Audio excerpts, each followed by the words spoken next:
ఆదర్శంగా నిలబడాలి, నిలబెట్టాలి అన్న ఆకాంక్ష ఈనాడు నెరవేరబోతుంది. ఆనాడు నేను పిసిసి అధ్యక్షుడిగా పాదయాత్ర చేస్తూ ప్రజల దగ్గరికి వెళ్ళినప్పుడు హుస్నాబాద్ శాసనసభ నియోజకవర్గంలో మిత్రుడు పొన్నం ప్రభాకర్ గారు,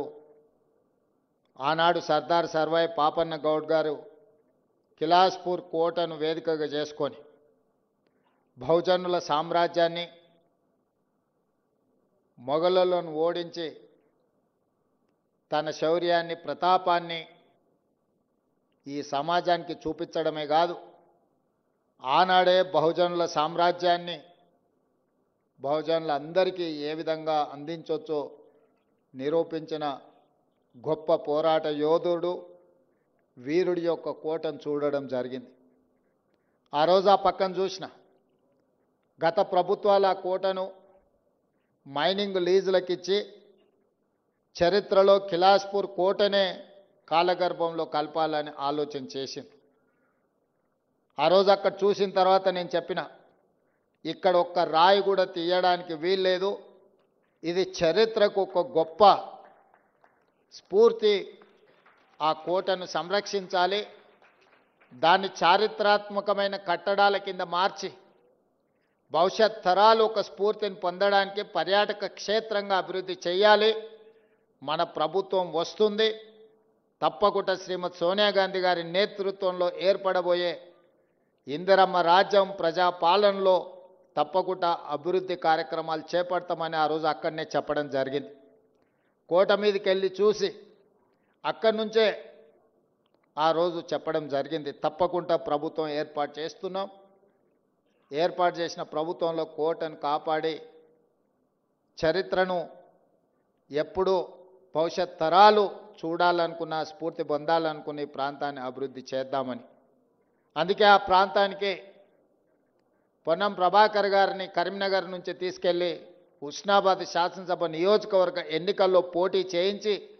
వారిని కాంగ్రెస్ పార్టీ గెలిపించడమే కాదు, వారిని మంత్రిని చేసి ఈరోజు తెలంగాణ ప్రభుత్వంలో భాగస్వామ్యం చేయడం జరిగింది. ఈరోజు మిత్రులారా,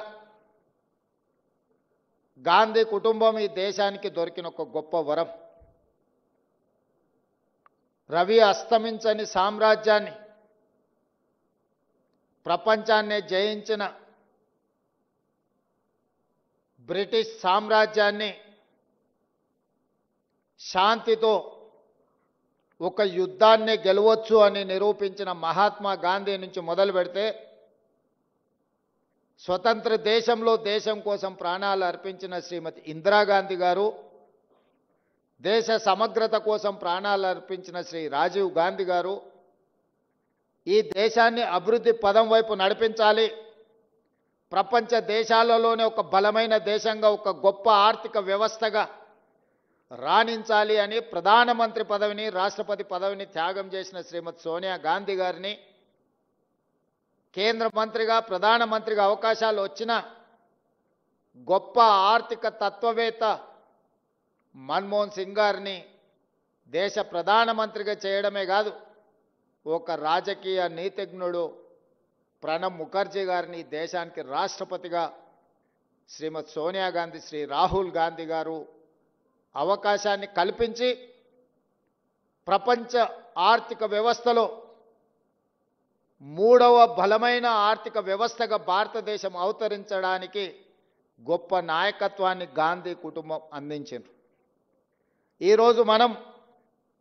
ప్రపంచంలో ఎక్కడికి వెళ్ళినా, ఏ దేశానికి పోయినా భారతదేశాన్ని ఎంతమంది గుర్తిస్తారో, భారతదేశాన్ని ఎంతమంది గౌరవిస్తారో, ప్రతి ఒక్కరూ ఈరోజు గాంధీ వారసత్వాన్ని కూడా గౌరవించి, గుర్తించి మనకు మర్యాదను అందిస్తున్నారు. అంటే ఈరోజు గాంధీ వారసత్వాన్ని పుణికిపుచ్చుకున్న మన ప్రభుత్వం ప్రపంచానికే ఆదర్శం అని చెప్పి నేను ఈరోజు చెప్పదలుచుకున్నా. మిత్రులారా, ఆ వారసత్వాన్ని కొనసాగిస్తున్న మన నాయకుడు రాహుల్ గాంధీ గారు కన్యాకుమారి నుంచి కశ్మీర్ వరకు 150 రోజులు 4000 కిలోమీటర్లు మండు టెండల్లో, మంచు కొండల్లో, తండాలలో, గూడాలలో, మారుమూల పల్లెలో దళితులను, గిరిజనులను, ఆదివాసీలను, బలహీన వర్గాల గుండె తట్టుతూ కృష్ణానది తెలతెలవారుతుండగా సూర్యోదయం సమయాన కర్ణాటక రాష్ట్రం నుంచే తెలంగాణ రాష్ట్రంలో కృష్ణానదిని దాటుకొని మనకొక మాట ఇవ్వడం జరిగింది. ఈ రాష్ట్రంలో కాంగ్రెస్ ప్రభుత్వాన్ని ఏర్పాటు చేయండి, తప్పకుండా 100 సంవత్సరాల నుంచి వాయిదా పడుతున్న కులగణను పూర్తి చేసి బలహీన వర్గాలకు 42% రిజర్వేషన్ ఇచ్చే బాధ్యత నాది అని రాహుల్ గాంధీ గారు తెలంగాణ ప్రజలకు మాట ఇచ్చిండ్రు. గాంధీ కుటుంబం మాట ఇస్తే అది శిలా శాసనమే, చరిత్రలో సువర్ణ అక్షరాలతో లిఖించదగిన మాట. 2004లో కరీంనగర్ గడ్డ మీద నుంచి శ్రీమతి సోనియా గాంధీ గారు తెలంగాణ రాష్ట్రం ఇస్తాను అన్న మాట ఇస్తే ఎన్ని ఒడిదుడుకులు ఎదురైనా, ఆంధ్రప్రదేశ్లో పార్టీ కనుమరుగైనా, తెలంగాణలో పార్టీకి చాలా ఇబ్బందికరమైన పరిస్థితులు వచ్చినా, కేంద్రంలో అధికారం కోల్పోయినా ఇచ్చిన మాట నిలబెట్టుకున్న ధీర వనిత శ్రీమతి సోనియా గాంధీ గారు తెలంగాణ రాష్ట్రాన్ని ఇచ్చిండ్రు. మరి వారి వారసత్వంతో వచ్చిన రాహుల్ గాంధీ గారు 100 సంవత్సరాల నుంచి 1931 నుంచి దేశంలో కులగణన కోసం ఎదురుచూస్తున్న బలహీన వర్గాలకు మాట ఇచ్చినప్పుడు వారు ఈ ప్రజలకు ఇచ్చిన మాటను